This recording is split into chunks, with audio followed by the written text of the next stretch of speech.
The palace was unprepared for what happened next. As Prince Harry stood before a silent crowd and read from Princess Diana's final diary entry, the words cut deeper than anyone imagined. She warned me. She warned all of us. Within seconds, King Charles collapsed in front of the world. Gasps, confusion, then chaos. This wasn't just a royal revelation. It was a decades-long secret, finally exposed. Harry had delivered the truth, and it struck at the very heart of the monarchy. What had Diana really feared? And what did Charles know all along that brought him to his knees? Dramatic cold open. The air was heavy with emotion, but no one expected what happened next. Prince Harry stood on the stage of the 2025 Diana Awards, the crowd watching him with silent anticipation. He took a breath, held it for a moment, and then, with clear purpose, said the words that would change everything. My mother's final words were never spoken aloud until now. What followed wasn't just another tribute. It was the beginning of a bombshell. As he spoke, the camera panned to the audience. There, front row, sat King Charles, listening intently. But as Harry continued, his father's posture shifted, subtle at first. A hand to the chest, a brief sway. Then, Charles collapsed. Gasps filled the room. Royal aides rushed forward. For a moment, everything stopped. The entire auditorium froze. The crowd, the cameras, the media, all watching as the king was helped from the floor. His face pale, his breathing shallow. One bystander later said it looked like the moment the crown cracked under emotional weight. The screen faded to black, but the question echoed loudly. Did Harry's revelation trigger it? And just like that, the world was no longer watching a tribute. They were witnessing a royal reckoning. Harry's emergence as truth-teller. Prince Harry has worn many labels over the years: spare, rebel, runaway royal. To some, he was a bold truth-seeker. To others, he was a disruptor of the crown. But on that fateful night in 2025, during the Diana Awards ceremony, he shed every label the public had given him and stepped fully into a role that had been quietly building for years: the truth-teller of the monarchy. Gone was the fiery tone of past interviews. Gone was the defensive edge from the tabloid battles. Harry wasn't angry anymore. He was ready, calm, composed, and filled with a sense of purpose. He stood before the world with something far more powerful than criticism: truth.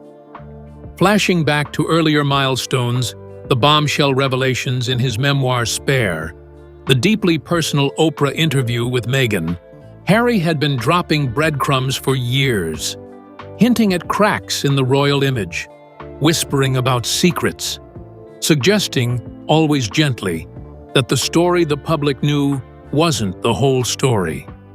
And then, that night, he finally said it out loud. She warned me. She warned all of us, he said, voice steady, eyes heavy with memory. But her voice was silenced, until now. It wasn't a speech built on shock. It was a tribute built on truth. And in that truth, something shifted, not just in the room, but around the world. Experts who had studied Harry's past public moments immediately noted the change. This wasn't about scandal. This was about legacy. It wasn't a moment of vengeance. It was a mission. Harry wasn't trying to burn down the monarchy. He was trying to lift the veil on a story that had been buried beneath protocol, pride, and silence. Sources later revealed that Harry had wrestled with this decision for years. The diary entry, the hidden conversations, the emotion he still carried. He confided in close friends, telling them, "I promised her I'd protect the truth, even if it hurt. And that night, he delivered on that promise. His voice became more than just remembrance. He wasn't just Diana's son anymore. He was her protector, her echo, her justice, and the world recognized it immediately. Social media erupted with messages like, "Diana would be proud," and "The real prince has spoken." By finally sharing what had long been locked away, Harry stepped into a role he never asked for, but was born to fulfill. Not a king, not a soldier, not a scandal maker. A son who dared to speak when the crown chose silence. In that moment, he wasn't rewriting the royal story. He was reclaiming it. For his mother, for himself, and for every person who had ever felt their truth didn't matter. And this time, the palace couldn't stop it. The bombshell spoken. Diana's final diary. Entry. The words were simple, but their impact was devastating. Prince Harry, holding a folded page of his mother's handwriting, read it aloud to the crowd. "I fear I am being led into a path of betrayal. If anything happens to me, let my boys remember the truth." It was dated August 1997, just days before Diana's death. A final diary entry, a quiet scream on paper. Harry explained that the entry had been found in one of her locked drawers, kept hidden from the public and the press. It wasn't new to him, but it was the first time he had shared it beyond family. The lines painted a chilling picture. Diana's words mentioned Balmoral, tense phone calls, and a growing sense of fear. She hinted that trusted people were no longer trustworthy, that something was coming, and she felt powerless to stop it. She knew, Harry said, and no one listened. He connected this entry to a series of events leading up to her death: an unusual rise in paparazzi, restricted access to communication, and an overwhelming pressure to stay quiet. It wasn't accusation, it was heartbreak. And when Harry finished reading, the silence in the room wasn't out of shock. It was out of sorrow. Because this wasn't just a revelation. It was a mother's final message, finally being heard by the world. King Charles's collapse explained. What really happened to King Charles that night? Was it a health emergency or something far more emotional? Eyewitnesses say it began just minutes into Harry's speech. As his son read Diana's words, Charles grew visibly pale. He clutched his arm, blinked rapidly, and then slowly slumped forward in his chair. A palace aide rushed over, and before anyone could fully register it, the king was on the floor. He wasn't unconscious, but he was overwhelmed. Sources from within the palace later confirmed it wasn't physical, it was emotional. The words hit him like a brick. Charles was escorted quietly out of the room and into a private chamber. The palace physician was called. Medical checks were done. No serious health concern was found. But emotionally, the king was shaken. Insiders say Charles had never read that particular diary entry. It had been kept from him. And now, hearing it in a public setting, from Harry's lips, was more than just a shock. It was a wound reopened in front of the world. That was the moment, said one senior aide, the moment Charles truly understood what Harry had been carrying. It wasn't scandal that brought the king down. It was sorrow, palace in crisis mode. Within minutes of Charles's collapse, the palace erupted into emergency mode. Security tightened, staff phones were confiscated, all outgoing communication was put on hold. A high-level crisis meeting was called. Senior aides gathered in the strategy room. The question on everyone's lips was simple, but terrifying. Do we address this or bury it? Traditionally, the palace would have chosen silence, but this wasn't the 1990s. The video of Harry's speech and Charles's reaction had already gone viral. Clips were trending. Media outlets were demanding answers. Inside the palace, opinions were divided. Some believed the moment could be turned into a chance for healing, a rare display of vulnerability that could bring the public closer. Others saw only danger, legal risks, reputation damage, emotional fallout. Aides reviewed the video, every frame, every word, and quietly, without saying it aloud, they understood something crucial. This wasn't a PR crisis. This was a family implosion. The palace held its breath. No official statement was made. No denial.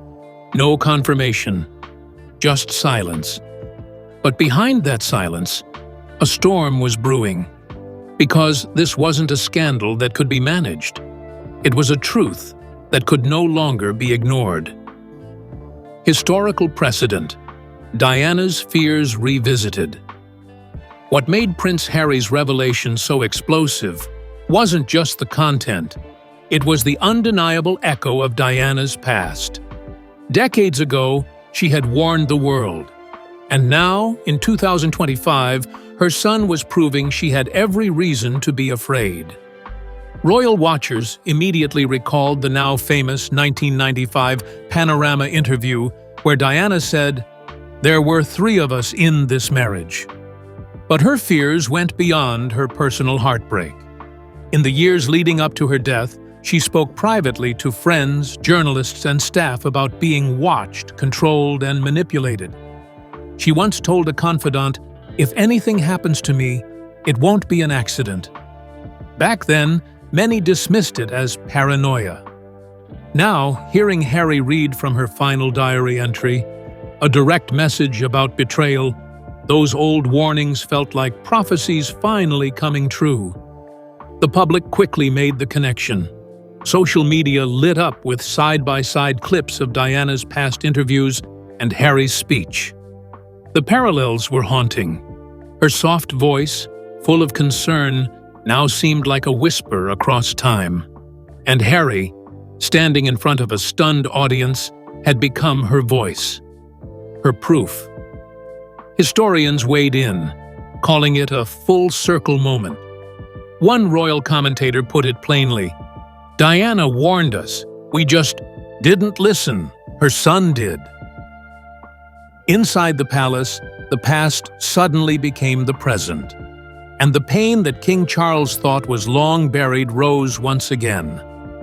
For him, the message wasn't just about betrayal, it was about failure. The failure to protect, to listen, to see what was coming. Diana's words had returned, and this time, the world was finally ready to hear them. Harry's emotional state, and on that stage, under the dimmed lights and in front of a sea of faces, Prince Harry didn't look like a rebel, he looked like a grieving son.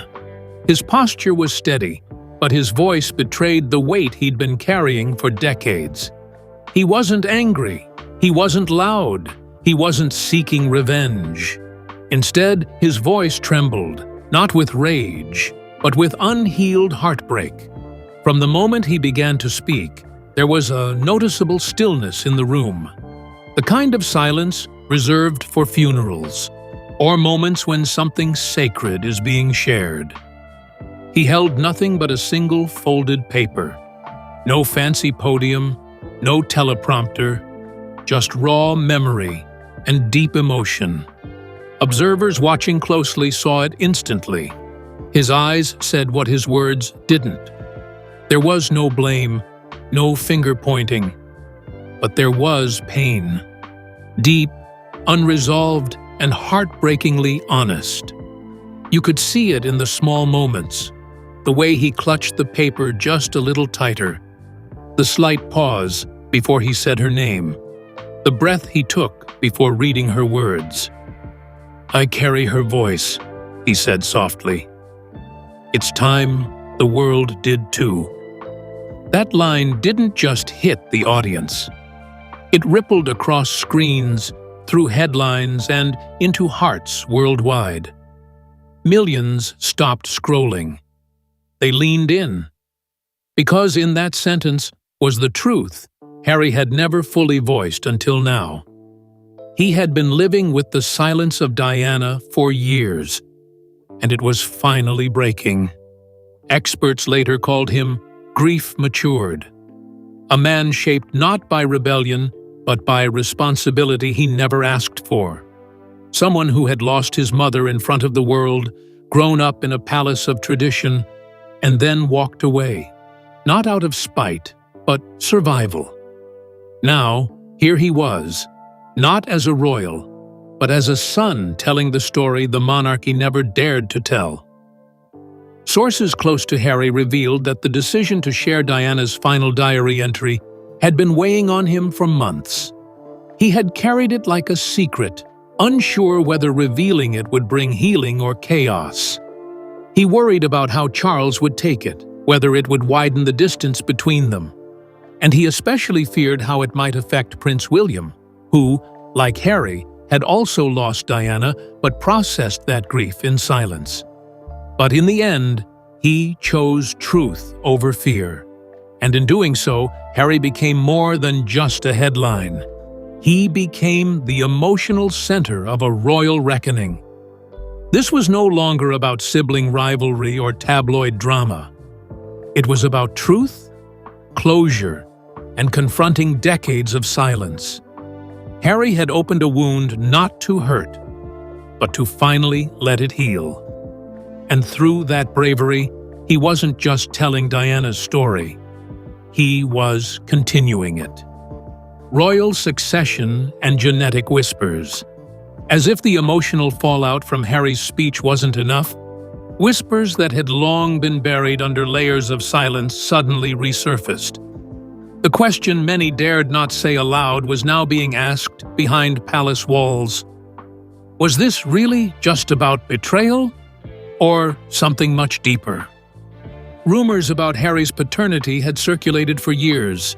The public had speculated, the press had hinted. But the palace had always maintained strict silence. No denials, no confirmations. Just whispers swept under red carpets. Now, with Charles collapsing and Harry reading words that sounded more like confrontation than confession, those whispers returned, louder than ever. Was Charles reacting solely to Diana's diary? Or was there more he knew, more he feared might come next? Some tabloids claimed to have obtained a leaked document suggesting DNA testing had once been performed.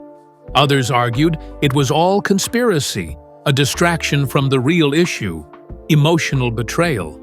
But in the absence of answers, speculation took over. Analysts pointed out that Charles's collapse wasn't purely shock. It was personal, and possibly protective. What if Harry's speech had pulled back the curtain on more than one truth? As the internet debated and royalists grew defensive, one thing was clear. The monarchy had entered a new level of vulnerability. Not just emotional, not just political, but biological. And that vulnerability, real or rumored, was threatening to break the walls of secrecy the royals had held for generations. William's personal crossroad. While the world focused on Harry's speech and Charles's collapse, Prince William was silent. But behind that silence was a storm. Insiders revealed that William left the ceremony early. He wasn't seen at the after-event dinner, nor did he speak to press or release any official statement. Friends said he was deeply shaken. For years, William had carried the image of a steady future king, loyal, composed, dutiful.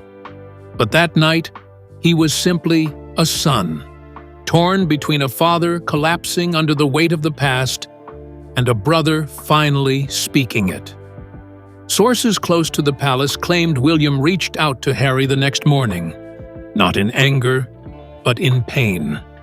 They spoke briefly, with no cameras, no aides. just two brothers trying to understand each other across a canyon of grief. "You did what you thought was right," William reportedly said. "But I need time." That moment signaled something big. William wasn't rejecting Harry. He wasn't defending the palace blindly. He was caught in the middle, between blood and duty, between history and future. Royal experts began to speculate whether William's position as heir was now in question. If the monarchy was indeed shifting toward openness, vulnerability, and healing, was he ready to lead that kind of crown? His silence said a lot, not of weakness, but of reflection. And perhaps, just perhaps, the brothers weren't as divided as the world believed. Ripple effects in public and media. The world didn't just react, it erupted. Within minutes of Harry's speech, #Truth About Diana, #Harry Speaks, and King Down trended globally. Headlines screamed across front pages. Harry shocks monarchy. Charles collapses on camera. Every news channel ran the footage on loop. Opinion pieces flooded in. Pundits argued. Celebrities tweeted. Supporters cried. Critics questioned his motives. But one thing united them all. No one saw it coming. In cafes and homes, people debated. Was Harry exposing too much? Or was he finally pulling the truth from the shadows? Street interviews showed a split. Older generations leaned toward palace loyalty, while younger voices championed Harry's honesty. Polls released days later showed a stunning divide. Trust in King Charles had dropped by 14%.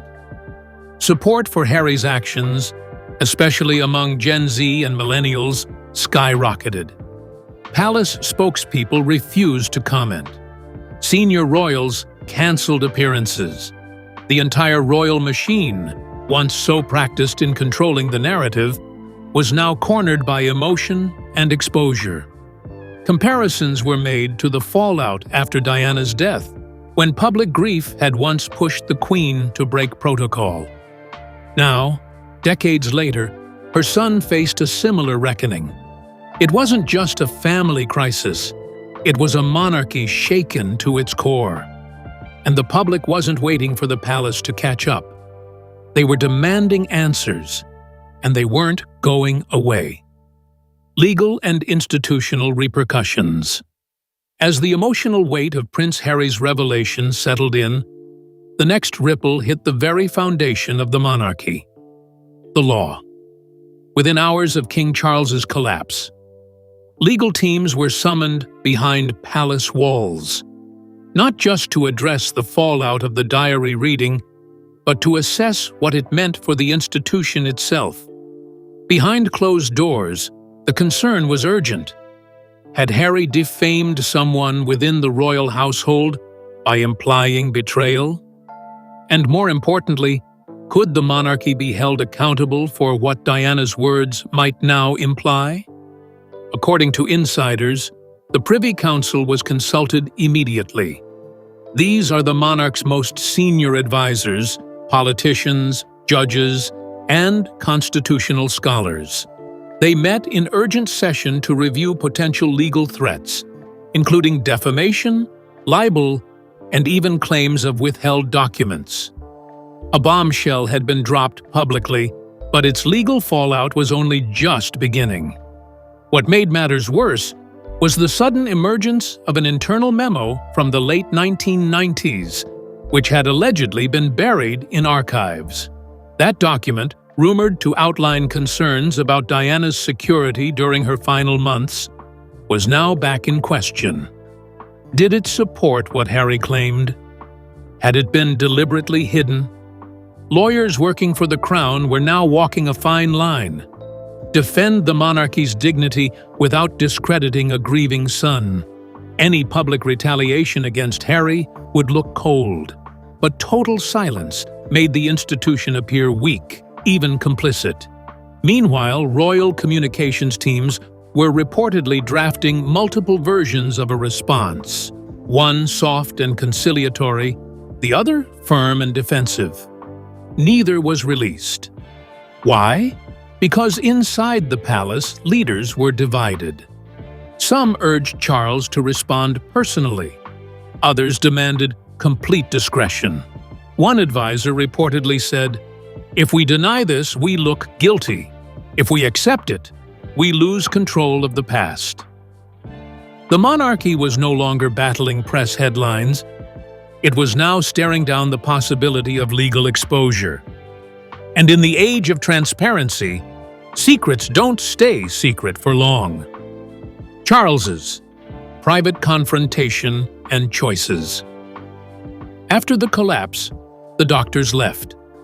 The cameras were shut off, and in the stillness of a private sitting room, King Charles faced his most difficult moment as monarch and as father. According to a senior aide, Charles sat in silence for nearly an hour. No television, no advisors, just him and the sound of the storm building outside his window. For a man who had worn the crown with pride but guarded emotion for decades, this was the breaking point. Eventually, he whispered to an aide, "I must respond, or risk collapse again." But what would that response look like? Some around him advised caution. The monarchy has always weathered storms by waiting them out. Silence has been its most loyal armor. But this moment was different. This was his son, his late wife, his past. Behind the scenes, he began drafting a letter. Not an official speech, not a royal decree. Just a personal letter to Harry. The kind of letter only a father could write. Apologies, confessions, regret. No one saw it but his most trusted aide. But those who did said it was unlike anything Charles had written before. "I was afraid of her truth," he wrote. "And I've been afraid of yours too." He also asked to review Diana's diary in full, every page, not for political gain, but for understanding. He wanted to know what he had missed, what he hadn't heard, and what he needed to finally face. The debate inside the palace continued. Should the king address the public? Should the crown acknowledge Diana's warnings? There were no easy answers. But one thing was clear. Charles was no longer hiding behind protocol. He was standing, at last, in the open, a father who had failed and now wanted to find redemption. Cliffhanger and viewer. Hook. As dawn broke over Buckingham Palace, the royal family had gone silent. No more statements, no more speeches, just the sound of shifting ground beneath the monarchy's feet. And the world was watching. Cameras panned across the iron gates. Reporters whispered predictions. Social media burned with questions. Will Charles speak? Will the palace respond? Is this the end of royal secrecy? But behind those stone walls, something was stirring. A trusted publisher confirmed that a deluxe edition of Harry's memoir, Spare, was in production. And yes, it would include the full diary entry Diana had written in her final days, unedited, unfiltered. Meanwhile, Charles was seen alone, seated in his private study, a pen in one hand and an envelope in the other. No aides, no advisors, just a man, a letter, and a choice. What he does next may define his reign. Speak and risk reopening every wound. Stay silent and let others define his story for him. And that leaves us with one powerful question. If you were king, what would you do? This isn't just history. It's the beginning of a reckoning, a family shaken, a nation questioning, and a legacy that refuses to stay buried. The truth is out, but the real story? It's just beginning. Diana's truth has shattered royal silence, and Charles's collapse may be only the beginning. Will the crown confront the past or continue to bury it? As Harry steps into the light of legacy, one thing is clear. The royal family's deepest truths are no longer safe behind palace walls.